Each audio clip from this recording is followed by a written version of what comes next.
This is Think Out Loud on OPB. I'm Jen Chavez. I personally have been known to enjoy swimming in a river. There's just something so peaceful about being out there in a natural body of water, whether it be the Columbia, the Clackamas, the Sandy, or the Willamette. Yes, the Willamette. Swimming in Portland's Willamette River hasn't always been a thing for several reasons, but a lot has changed in recent years, thanks in part to the efforts of Willie Levenson. He founded the Human Access Project in 2010. Now he's retiring after 16 years of hard work as its ringleader. He joins us now to look back and look forward at Portland's relationship with its river. Willie Levenson, thank you so much for being here. Thank you so much for having me. I love the framing.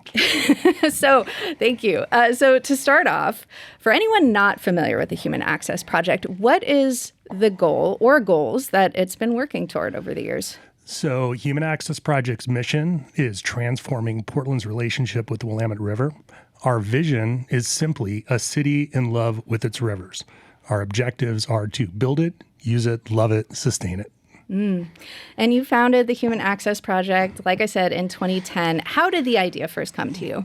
Well, I grew up swimming, and then I went to college at Radford University in southwestern Virginia, where I fell in love with the New River.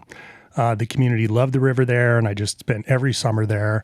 Then I moved to Boise, Idaho, and I didn't realize it at the time, but Boise is the Paris of urban river park systems, at least in the United States. When I moved there, I just took it for granted, really, and assumed that every West Coast city had kind of a relationship with the river like Boise did. At the time, Portland had this larger-than-life reputation as being green, the place people take care of things. So when I had an opportunity to move to Portland, which felt like the migration that people would do who had a slightly more ambition than Boise at the moment, I just assumed Willamette was where everyone swam. So because of that reputation. So when I moved here and I was indoctrinated with the culture that said, well, welcome to Portland, it rains a lot, and don't touch the Willamette because your skin will flake off or you'll grow horns. Everybody seemed to have a pocket joke. I really initially was disappointed because I probably wouldn't have moved to Portland if I had known that. Then I kind of got pissed off about it because it just seemed really hypocritical that people would live in Portland, identify as green citizens, and really at the time it just meant we were really good recyclers, maybe, in a way. It didn't make a lot of sense to me why people love rivers in Portland, but would make jokes about a river that flows right through our city that we had a hand in screwing up. And ultimately what I came to the conclusion of is those jokes were a way to subordinate something that was very uncomfortable and an expression of hopelessness. So the Big Pipe got completed in 2011, which was the largest public works project in Portland's history. It largely managed our combined sewer overflow. So prior to the Big Pipe, we would have 50 to 100 sewage overflows a year that would be triggered by 1/10 of an inch of rain. After the Big Pipe, it still happens 4 to 5 times a year in the wintertime. It's never happened in the summer. But that was a game changer. And literally when the Big Pipe was completed, I expected everyone was going to start swimming in the water because of that. But it just goes to show you that this culture that gave up on the river, it takes a lot of hard work and nuance to court the public to reconsider how they feel about the river. That's been our work. So I want to unpack this phrase human access a little bit because I feel like there are multiple ways you can think about it in relation to a river. So, for example, there's the cultural perception, but there's also systemic things like infrastructure, right? So what do you mean when you say human access? What are the different ways that a river can be accessible to people? Sure. So first, the name, it's funny because I've been asked opinions over the years about when people want to name stuff. I kind of initially, when I came up with the name Human Access Project, it was kind of tongue in cheek because at the time there was a lot of bureaucratic infrastructure, nonprofit infrastructure that focused on habitat in a river, which is extremely important because that's the difference between a pool and a river. A river or a lake, a natural body, is alive. That's really what makes it enriching. But I thought, what about the people? I mean, we want to have access to the river too. People said it should be called the Willamette Access Project, et cetera. I just thought, you pick a name and you make it mean something. And that was kind of my band name, Human Access Project. So from there, people have asked, what does human access mean? And it's really just three simple things. It's a sign that directs you to the water edge access point, a trail that from a landscape architecture perspective coaxes you to the water's edge. Like good landscape architecture makes you curious to go down a path. And then when you get to the water's edge, a human habitat that people would want to hang out. So in terms of cultural change, it really started with the big float. To me, when I was in Radford, I would tube the New River, and it just felt like something that was really accessible that anybody could do. And it was our movement disguised as a party. We really were just kind of looking for a way to bring attention to the swimmability of the river because, at the time, the river was safe to swim in. But again, I mean, there's a certain amount of distrust in government. It's really compelling when you see thousands of people in the river and they don't die. That, that kind of just says something. And then ultimately, too, word of mouth is very powerful.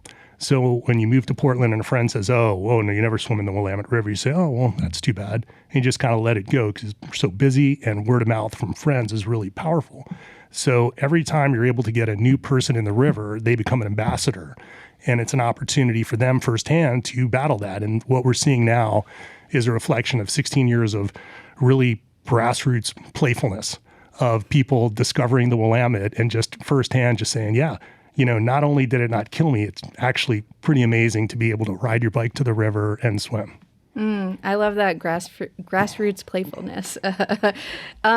So, you kind of got into this, and I know this is a huge question, I'm sure, but what are some of the things that the Human Access Project has accomplished in your 16 years that you're most proud of? Well, I mean, the number one thing I'm proud of is just there's no better feeling for me than to go to any of these places that we've helped shape on the water's edge and see people loving it. That's really just very powerful for me. The culture movement, when I started the work, I just imagined the time one day that people would never be able to remember when you didn't swim in the river. And I feel like for a lot of people in our community, that time has come. That's cool. Ultimately, as Jacques Rousseau said so well, people protect what they love. So this is sort of a way to unintentionally create activists. So when people see that the river is an asset with value for them personally, then suddenly they treat it differently. Some of the things we've done, we spearheaded the first public beach in 100 years, Poets Beach. In 1924, City of Portland closed swimming in the Willamette. So it was really technically off limits for 100 years. In 2022, we worked with Parks and Recreation to designate 6 swimming areas on the Willamette, which is a massive bureaucratic win. The public probably didn't notice it, but to the bureaucracy, it signaled we're going to be treating the Willamette River differently now. We're going to be viewing it as a recreational thing where people are going to touch it. We removed 150 tons of concrete, 300 derelict piles, and raised $1.2 million to replace the Cathedral Park dock. That was cool. Like at that moment when we had the grand opening, this was 2024, I just had this moment where I thought, wow, over the years we've hit doubles, singles, and triples, and suddenly there's all these access points on the river. Audrey McCall Beach removed 200 tons of concrete over 4 years. That we had to get permission from 8 separate agencies to remove the concrete chunks with the stipulation we could not use heavy mechanized equipment. And it was just like, all right, you're on. If you want to bureaucratically flog me, I'll do it. And at that point, it really felt like a grand gesture to the bureaucracy. Like, I'm not going anywhere. We're doing this. I don't care how hard you make it. We're going to do this thing. Duckworth Dock. That's become an iconic swimming place in Portland. Was encumbered by Oregon State Marine Board policy because they funded it that said it could only be used by motorized boats. It was basically only used by homeless boaters. It took us 6 years of work to get permission to add 8 swim ladders that took less than 4 hours to install. that is the grind of bureaucracy. But now we have this world-class swim dock. We brought 25,000 people out to the big float. And you were asking about the River Hugger swim team, which Yep. I think we're going to have a new member. We'll see. Yeah. So we swim. This is our 14th season. Last year, we had 300 individuals participate, 150 first-time swimmers. We collectively swam close to 2,000 miles. So we swim 6 days a week, 13 total swims, and we swim across the Willamette and back. So when we started that, it was not technically legal to swim in our river. By Parks and Rec code, you could not swim in the river from any Portland park or dock. That was changed in 2022. So when we started to swim, we called ourselves a recreational protest swim. Just our attorneys suggested that if anybody wanted to ticket us, that we might have civil rights protection. It's all just hilarious. Yeah, it's all hilarious. Well, if you're just tuning in, we're talking right now with Willie Levenson, who is retiring after 16 years as the ringleader of the Human Access Project. So if one original goal of the Human Access Project has been achieved, a city in love with its river, what does that goal grow into then? What do you see as the work ahead now for the folks taking up the reins when it comes to Portland's relationship with the river? Yeah, so it's I'm just super proud to have built something durable, and it was durable enough to be able to recruit just an exceptional executive director to take my place, Scott Fogarty. So Scott was with Friends of Trees for 15 years and took that organization from the brink of bankruptcy to where it is today. He was also the executive director at Friends of Opal Creek when they passed legislation to protect all of that wilderness. So he has a law background. He's just a total ringer. So we're set up for success now with Scott. It's an opportunity to build a team, do more. But now that we've set this platform, I mean, what's really cool is tomorrow we've partnered with Portland Metro Chamber, and we're going to be releasing the very first economic analysis of the value of the river recreation economy.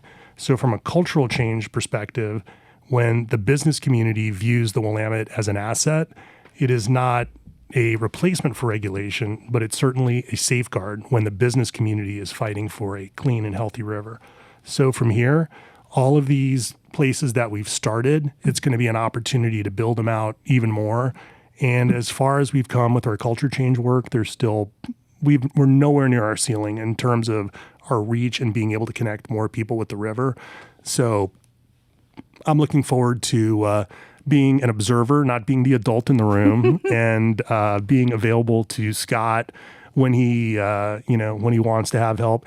And also too, I mean, it's one of, I'd say, the hardest things about choosing to leave, and I'm never going to work full time again in the rest of my life, which is just an awesome thought, is I do want to make myself available to other people who are trying to do good and just kind of take these skills that I've learned to navigate bureaucracy and, just help people do what they want quicker and be smarter with their time.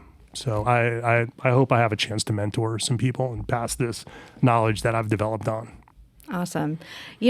I have heard people say that they're still a little bit hesitant to swim in the Willamette River, but we actually put this question to some of our Facebook followers, and there were a lot of people who said, yeah, I do swim in the river. We got one comment from Leaf Eccles, who said, when it's really hot, the docks in Portland are a fun place to hang out.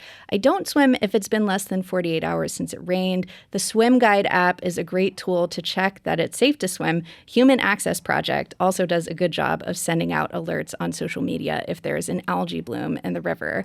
And we got several comments like that from other folks being like, yeah, I swim in the river. Totally. But as you mentioned, there's still a bit of an attitude shift that can happen. I guess in just our final seconds, what would you say to people who are a little unsure? Well, I'm not here to convince anybody to swim. I mean, people are going to do it in their own time and way. And if it's not something you want to do, then, that's your thing. I mean, you're missing out. But what I'd say is if you come to one of our events, if you observe people swimming, it's going to be really hard for you to not give it a shot at some point. And last summer, I had a chance to visit Paris. They just opened up 5 swimming areas on the Seine. It was an unbelievable leadership move that's really buoyed up the international urban swimming movement. 2 weeks ago, Human Access Project was actually featured in Outside Magazine in a national news story. So we had a tour from a dude who was like, cool dude. Like, he's a food guy. He's showing us around, etc. So I figured he was hip, and I was like, hey, so what'd you think about swimming in the Seine? He says, I would never do that. That is just for tourists. We will never do that. And again, it speaks to the hard work of cultural change. This is an intelligent person that I was talking to. He was hip. He liked good food. But still, it's, people will figure it out. I mean, we've made it this far, and every year we just see exponential growth. So it's, we're talking about Portland recovery. This thing that we've ignored for so long could very well be the thing that redefines who we are. Well, Willie Levenson, thank you so much for joining us, and congratulations on your retirement. Thank you so much for having me. We'll see you at the river. Thank you for tuning in to Think Out Loud on OPB and KLCC. I'm Jen Chavez. Have a great day.